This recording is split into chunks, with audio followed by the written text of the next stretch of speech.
Olá, alunos! Eu sou a Tenente Stephanie e essa é a nossa 10ª aula para os cursos preparatórios do Enem.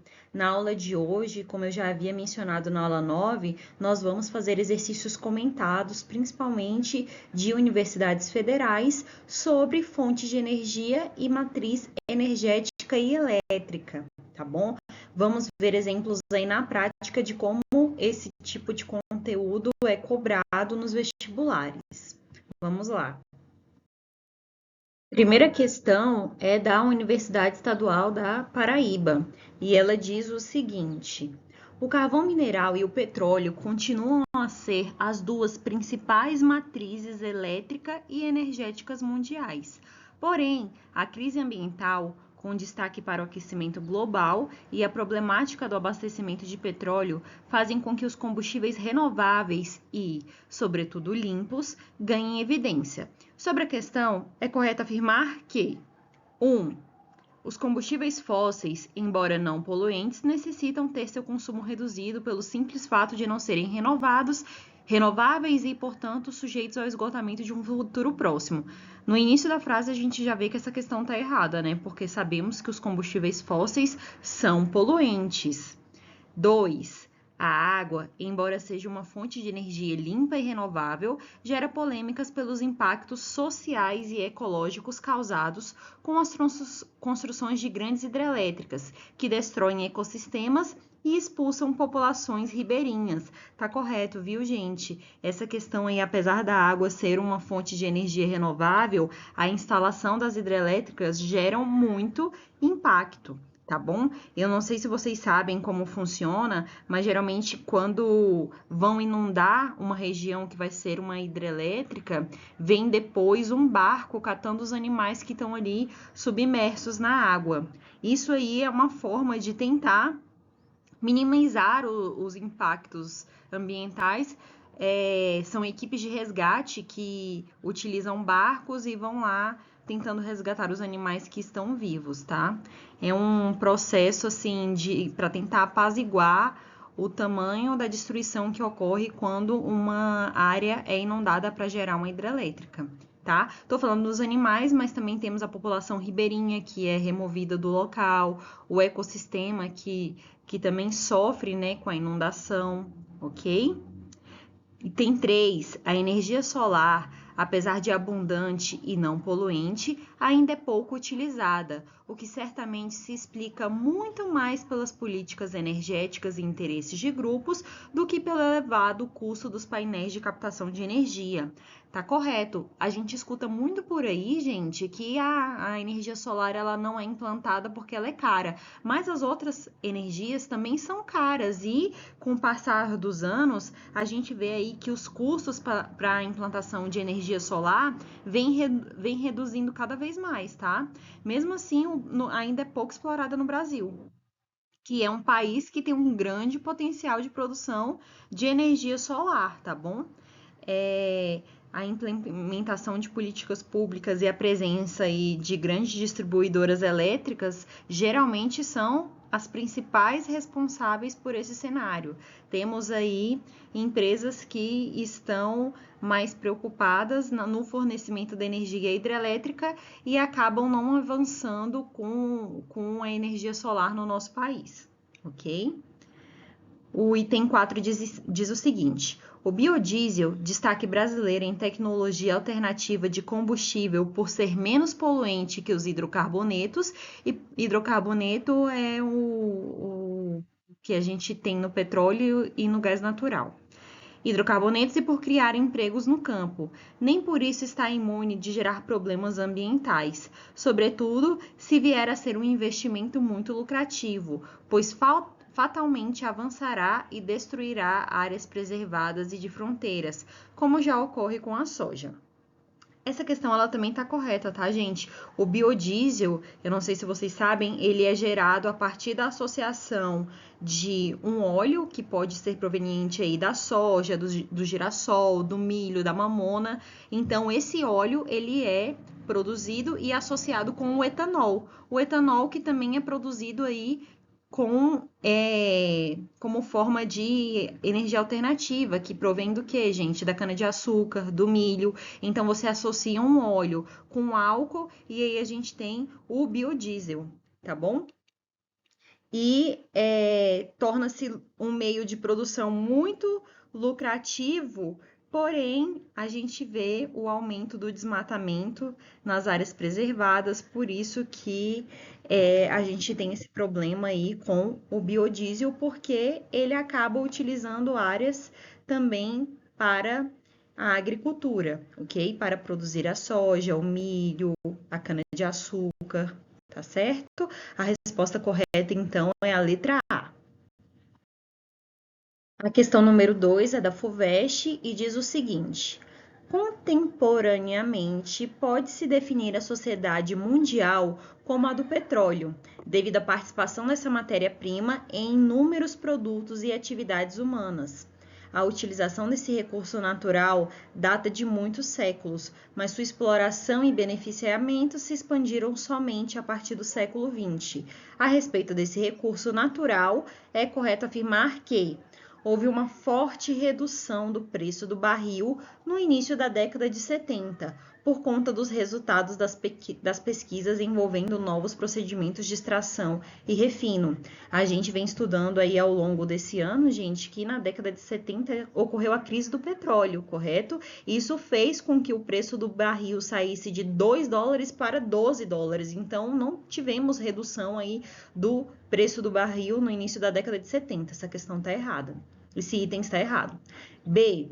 A estatização no Brasil do transporte e do refino de petróleo iniciou-se no final dos anos 30 sob o governo de Juscelino Kubitschek. Gente, na verdade, a gente tem aí em 1930 o governo de Getúlio Vargas, então essa questão também está errada. C. O início de seu uso como fonte de energia se deu em 1920 na Inglaterra, com a descoberta de reservas pouco profundas. Olha, na verdade, o marco mais significativo aí de primeiro poço que foi explorado comercialmente, poços de petróleo, foi nos Estados Unidos em 1859. Isso também foi abordado nas nossas aulas que a gente trabalhou durante o ano, tá? E esse evento lá na Pensilvânia, nos Estados Unidos, em 1859, é considerado o início da indústria moderna do petróleo, não foi na Inglaterra, ok? D. No final dos anos 20, 7 empresas petrolíferas mundiais constituíram um cartel controlador de extração, transporte, refino e distribuição do petróleo. Nós estudamos também esse item em sala de aula e realmente em 1920 tínhamos 7 empresas que estavam lá no Oriente Médio extraindo petróleo, que eram conhecidas também como 7 irmãs. E essas empresas que estavam lá no Oriente Médio, elas eram basicamente dos Estados Unidos e da Europa, tá bom, gente? Então, a resposta D é a resposta correta. A letra E, vamos ler. Os Estados Unidos possuem reservas ilimitadas de petróleo, o que ocasiona não possui reserva ilimitada, gente. Tudo é finito, ok? São recursos não renováveis, então não possui reserva ilimitada de petróleo.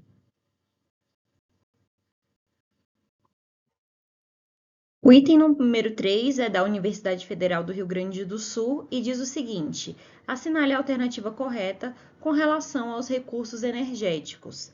A.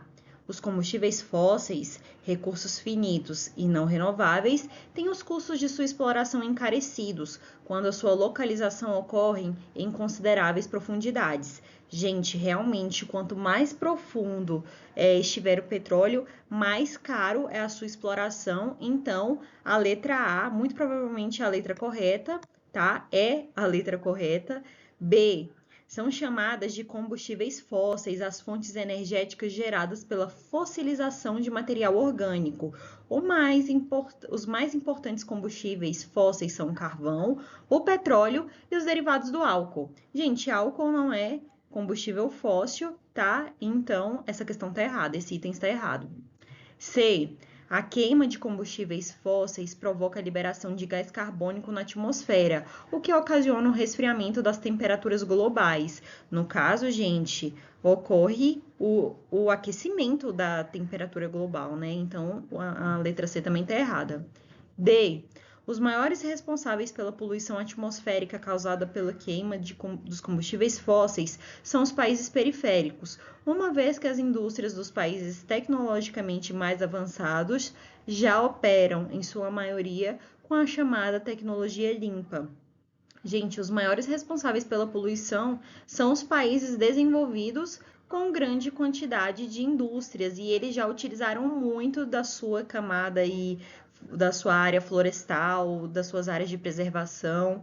Então, os países, os desenvolvidos, são os grandes poluidores e eles têm muita dificuldade quando estão lá votando, por exemplo, para reduzir a quantidade de emissão de dióxido de carbono na atmosfera. Por exemplo, a China ainda não é um país desenvolvido, mas ela tem muitas indústrias, tá? Está aí trabalhando para se tornar um país desenvolvido e ela tem muita dificuldade em reduzir a sua emissão de dióxido de carbono. Os Estados Unidos também tem dificuldade de aceitar os acordos, tá?